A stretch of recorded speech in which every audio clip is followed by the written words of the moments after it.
আসসালামু আলাইকুম। আজকে আপনাদেরকে তৈরি করে দেখাবো বিফ বিরিয়ানি, যেটা রান্না করা খুবই সহজ আর খেতে কিন্তু ভীষণ মজার।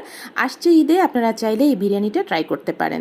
আমি ছোট ছোট আলু ভালো করে সেদ্ধ করে এখানে ভালো করে ছুলে অল্প একটু তেলের মধ্যে সামান্য একটু লবণ দিয়ে ভেজে নিলাম। আর এখানে বড় একটা কড়াইতে আমি দিয়ে দিলাম সয়াবিন তেল, কুচি করা পেঁয়াজটা একটু ভেজে নিচ্ছি। আর আজকে আমি যেহেতু বিফ বিরিয়ানি রান্না করব, তো সেই জন্য এখানে পেঁয়াজটা একটু ভেজে আমি ধুয়ে রাখা মাংসগুলো দিয়ে দিলাম কড়াইতে। উল্টে পাল্টে একটু মিশিয়ে দিয়ে দিচ্ছি প্রায় 4 প্যাকেট পরিমাণ বিরিয়ানি মশলা। আমি এখানে 5 কেজি পরিমাণ গরুর মাংস একসাথেই রান্না করে নিব। অর্ধেকটা মাংস দিয়ে আজকে বিরিয়ানিটা রান্না করব আর অর্ধেকটা তুলে রাখবো নর্মাল ফ্রিজে, যাতে হঠাৎ আমি ঝটপট বিরিয়ানিটা রান্না করতে পারি যে কোনো সময় মেহমান আসলে। তো এখানে আমি দিয়ে দিলাম 1 চা চামচ পরিমাণ গুঁড়ামরিচ, স্বাদ মতো লবণ, 2 টেবিল চামচ পরিমাণ রসুন বাটা, 2 টেবিল চামচ পরিমাণ আদা বাটা, 1.5 টেবিল চামচ পরিমাণ জিরা বাটা, জয়ফল, জয়ত্রী, পোস্তদানা দিয়ে দিলাম প্রায় 1.5 চা চামচ পরিমাণ। এরপর ভালো করে ফেটানো টক দই দিয়ে দিলাম প্রায় 1.5 কাপ পরিমাণ। ভালো করে উল্টে পাল্টে মিশিয়ে নিচ্ছি। এরপর এখানে আমি পানির পরিবর্তে দুধ দিচ্ছি। আমি 1 কেজি পরিমাণ দুধ ভালো করে জাল করে ঘন করে তারপর এখানে দিচ্ছি। আপনারা চাইলে এখানে শুধুমাত্র পানি দিয়েও মাংসটা রান্না করে নিতে পারেন।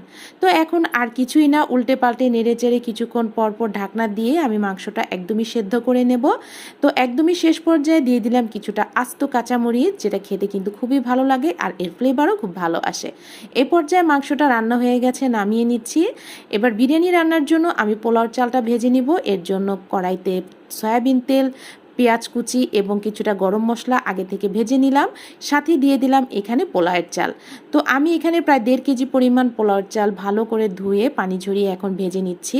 আর এর সাথে আমি এখন দিয়ে দিচ্ছি 1 চা চামচ পরিমাণ রসুন বাটা আর 1 চা চামচ পরিমাণ আদা বাটা। ভালো করে নেড়েচেড়ে ভেজে নেব, যাতে পোলাওয়ের চাল থেকে মশলার কাঁচা গন্ধটা চলে যায় এবং চালটাও ভাজা হয়ে ঝরঝরে হয়ে যায়। একদমই শেষ পর্যায়ে দিয়ে দিচ্ছি রান্না করে নেওয়া অর্ধেকটা গরুর মাংস, আর অর্ধেকটা কিন্তু আমি তুলে রেখেছি, এটা আগেই বলেছি। এই পর্যায়ে দিয়ে দিচ্ছি সামান্য একটু টেস্টিং সল্ট এবং আলু বোখারা, যেটা খেতে কিন্তু ভীষণ মজার হয়। তো এরপরে আমি দিয়ে দিচ্ছি ফুটন্ত গরম পানি, যতটুকু আমার প্রয়োজন এই চালটা সেদ্ধ হওয়ার জন্য। তো উল্টে পাল্টে নেড়েচেড়ে আঁচটা বাড়িয়ে ঢাকনাটা ঢেকে দেবো এবং অপেক্ষা করেছি যতক্ষণ না এই পানিটা টেনে যায়। এই পর্যায়ে কিন্তু পানিটা একদম টেনে গেছে, আবারও একটু নেড়েচেড়ে মিশিয়ে নিচ্ছি। যে পর্যায়ে পানিটা একদমই টেনে গেছে, শেষ পর্যায়ে দিয়ে দিচ্ছি কেওড়া জল, সাথে দিয়ে দিচ্ছি ঘি এবং বেশ কিছুটা পেঁয়াজ বেরেস্তা। আপনারা চাইলে এই বিরিয়ানিটা রান্না করে খুব সহজেই রাখতে পারেন, পরিবেশন করতে পারেন। রেসিপিটা ভালো লাগলে লাইক, কমেন্ট, শেয়ার করবেন এবং চ্যানেলটা সাবস্ক্রাইব করে পাশে থাকবেন। আল্লাহ হাফেজ।